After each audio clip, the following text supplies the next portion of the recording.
जय तु भारतम जय तु संस्कृतम। नमस्कार दोस्तों, स्वागत है आप सभी का आपके अपने YouTube चैनल देववाणी संस्कृत संस्थान रोहतक में। आशा करते हैं आप सभी कुशल होंगे। तो हमने जो है सांख्य कारिका की 10 कारिका कर ली हैं।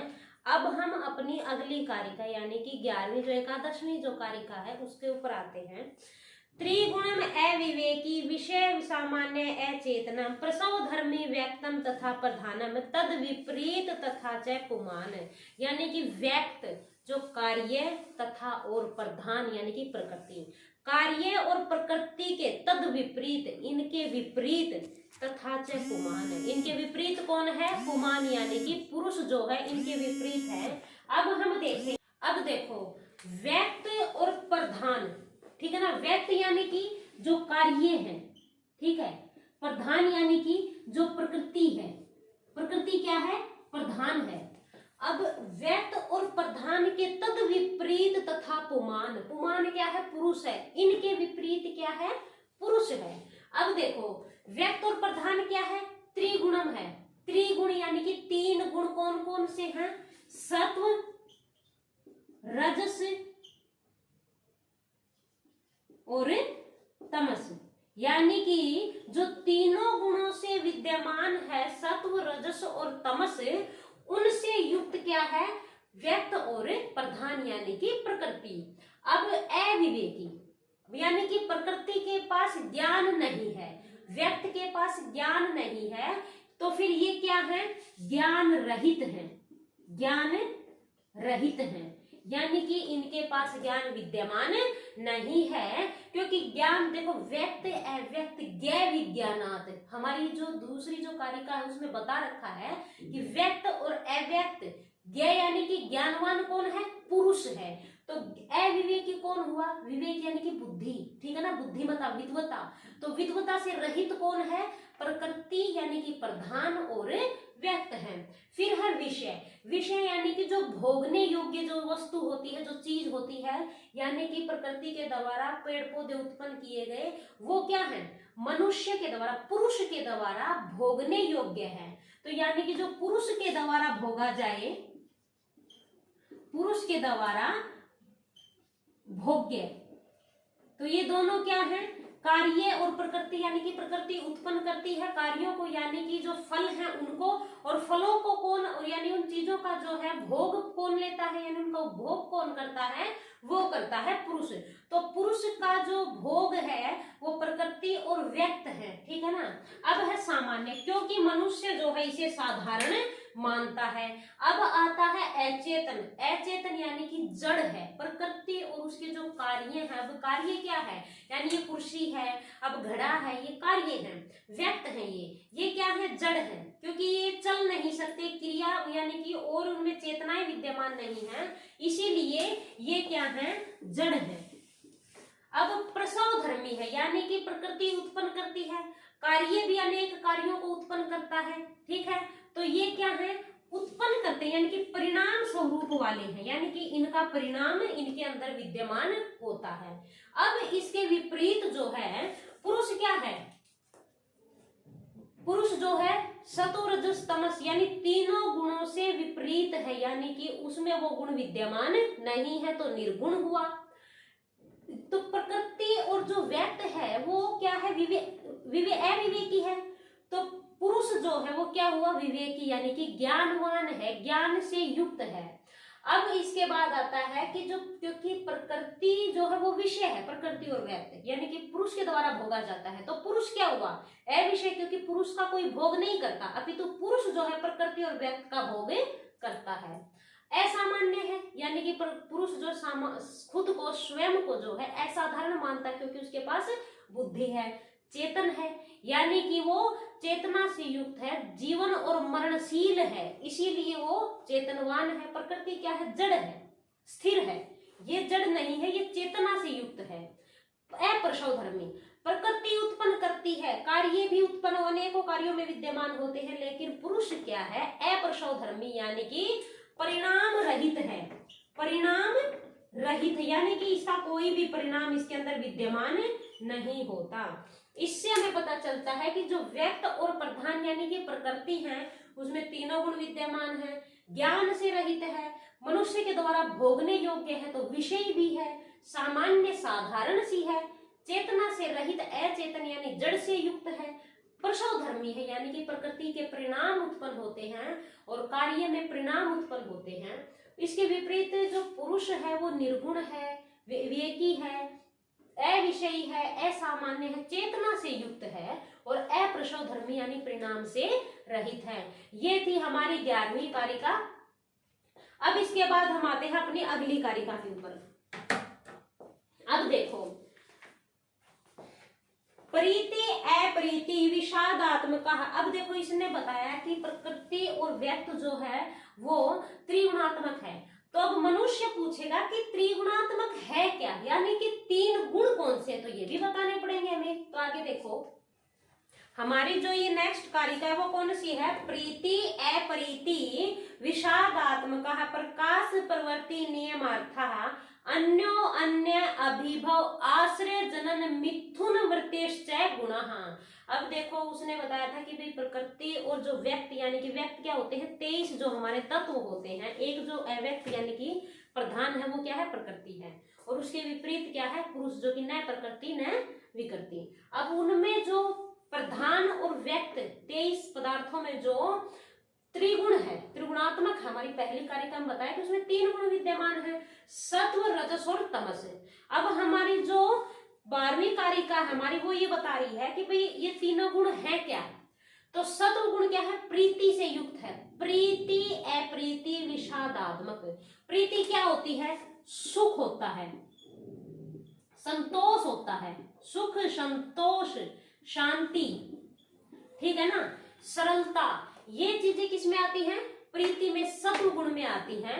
फिर जो है अप्रीति क्या है, दुखात्मक है, दुख है, द्वेष है, घृणा है, ये क्या है, अप्रीति रजस गुण में आती, रजोगुण में आती है। विषादात्मक क्या होता है, मोह होता है, वास्तविकता होती है। अब इसके बाद इसने बोला कि प्रकाश प्रवृत्ति नियमार्था। अब जो सत्व गुण की प्रवृत्ति कैसी है, प्रकाशक है, यानी कि ये प्रकाशित करने वाली है।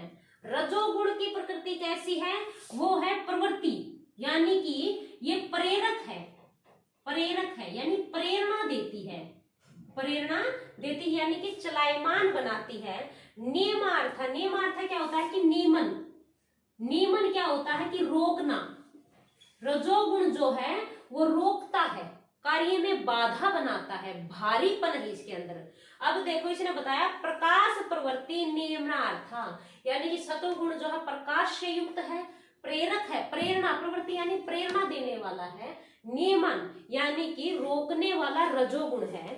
इसके बाद आता है अन्यो अन्य, अन्यो यानी एक दूसरे के ऊपर एक दूसरा, यानी कि ये जो है अन्यो अन्य आश्रय, एक दूसरे के आश्रित हैं। अभिभव यानी कि दबाकर रखने वाले, एक दूसरे की प्रवृत्ति कैसी है, ये इसको दबाएगा, ये इसको दबाएगा, तो इनकी प्रवृत्ति कैसी है, एक दूसरे के ऊपर आश्रित है, एक दूसरे को दबाने वाले हैं।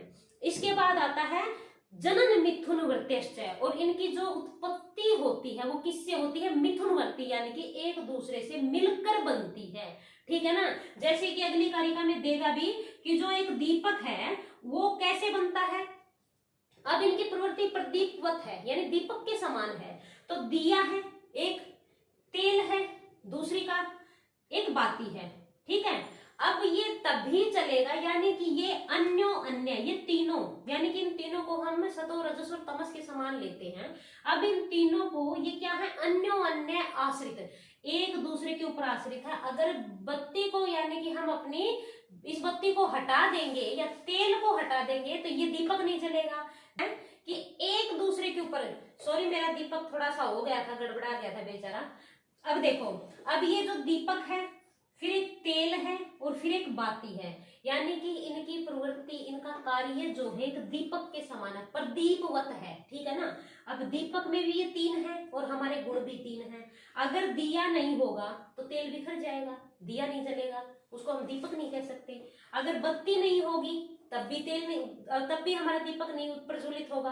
तो यानी कि अन्यो अन्य आश्रित है, यानी ये एक दूसरे के ऊपर आश्रित हमारे जो तीनों गुण हैं, अभिभव एक दूसरे को दबाए रखते हैं, यानी कि तेल अगर नहीं होगा तो दिया नहीं जलेगा, और दिया नहीं होगा तो तेल और हम बत्ती को कैसे रखेंगे? तो ये एक दूसरे के ऊपर दबाकर भी रखते हैं।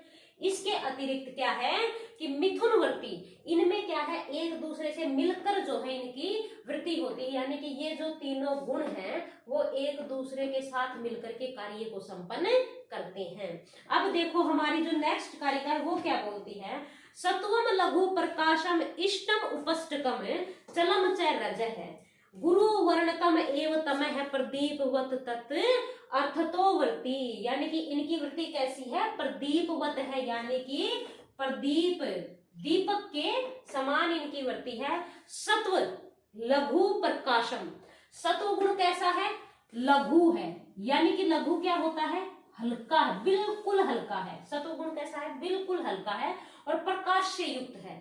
फिर आता है उपष्टकम चलम रजय, रजोगुण कैसा, उपष्टकम यानी कि प्रेरणा देने वाला, उपष्टकम होता है प्रेरक, प्रेरणा देने वाला, और चलम यानी कि चलायमान है, यानी कि ये आगे बढ़ने के लिए प्रवृत्त रहता है, ये आगे बढ़ाने के लिए प्रवृत्त रहता है। तुमने देखा होगा कई बार क्या होता है कि अगर हम लगातार चलते ही रहेंगे तो हमें रोकने वाला भी कुछ चाहिए। रोकता कौन है, तमोगुण है, ठीक है। हमारे अंदर ज्ञान डालता है वो सतोगुण है, यानी सतोगुण हमें कार्य के लिए, मतलब कि हमें हमारे अंदर ज्ञान आता है, फिर रजोगुण से हम उस ज्ञान के लिए प्रवृत्त होते हैं, और फिर तमस गुण जो है कहीं हम बिल्कुल ही आगे बढ़ते ना चले जाए उसके लिए हमें रोकता भी है।